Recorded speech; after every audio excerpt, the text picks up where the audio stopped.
প্রথম কথা খেলা হবে, খেলা হবে, খেলা হবে, খেলা হবে, খেলা হবে বললা কাকা গেল পালাইয়া। কথা বল না কে?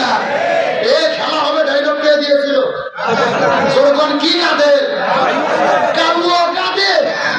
আমার বাইরে আসার জন্য বলিনি, এই অবায়দুল কাদের মানুষের অন্তরে যত জ্বালা দিয়েছে এত জ্বালা কোন তাদের নেই। কিন্তু আপনার কি খেলা, আসল খেলা যখন বাংলাদেশে শুরু হলো আর ওকে খুঁজে পাওয়া গেল। আমার দিকে দেখেন এই যে মুরব্বী চাচা, 80 বছর একটা বৃদ্ধ চাচা, গত 2 বছর আগে ভোটের দিনে, নির্বাচনের দিনে আমাদের বগুড়াতে ওই চাচা চিন্তা করছে 8টার দিকে যেহেতু ভোট, আমি ফজর নামাজ পড়ে ও চিন্তা করছে আর ওযু নষ্ট করবো না, এই ওযু আটকে তুই 8টার দিকে যে ভোট দেবো, এই চিন্তা করে চাচা ওযু আটকে তুই 8টার দিকে ভোট দিতে গেছে। চাচা ভোট দিতে যাওয়ার পরে দেখে চাচা যাওয়ার আগে আর এক আল্লাহ বলি এসে তাহাজ্জুদের নামাজ পড়ে মেরে গেছে। কথা কি বোঝা যায়?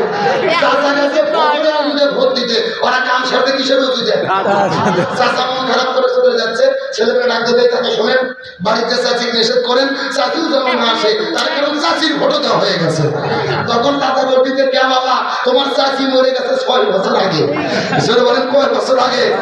বলতে 6 বছর আগে তোমার চাচি মারা গেছে, আজকে কখন ভোট দিতে এসেছিল আমাকে ডাকতে দেবে একটু দেখা করতাম। এটা হলো আমাদের বগুড়ার খবর। আপনাদের সাতক্ষীরার কি খবর? একই খবর। পরিষ্কার করে বলি, গত 16 বছর যে নির্বাচন হয়েছে, নিরপেক্ষ নির্বাচন যদি হইতো, জামাত বিএনপির প্রার্থীরা যদি মাঠে থাকতে পারতো, ওরা এমপি মন্ত্রী হওয়া তো দূরের কথা, একটা মেম্বারে পর্যন্ত ভোটও তারা পেত না। আর ক্ষমতা পাইয়া কাজ পায় না, কোরআনের মাহফিল বন্ধ করে। আল্লাহু আকবার বল। এই তো দেখেন এই যে 2জন পুলিশ ভোট থেকে ওয়াজ শুনতেছে, দেখছেন? আর এই মুড়ে এক পুলিশ ভাই দাঁড়িয়ে আছে। এই ওয়াজ যদি 1 বছর আগে হতো আর 2 মুড়ে পুলিশ আসতো, আপনারা থাকতেন? ভাই বক্তা গ্রেপ্তার নাহলে কমিটি গ্রেপ্তার। এই কথা বল না কেন? এই যে এটাই বাস্তব প্রমাণ, এটা হলো স্বাধীনতার সফলতা, এটাই হলো স্বাধীনতার ফসল। সেই পুলিশ আগে মাহফিল বন্ধ করতো, ওই পুলিশ আজকে মাহফিলের নিরাপত্তা দিচ্ছে। এমন একটা বাংলাদেশে আমরা দেখতে চাই।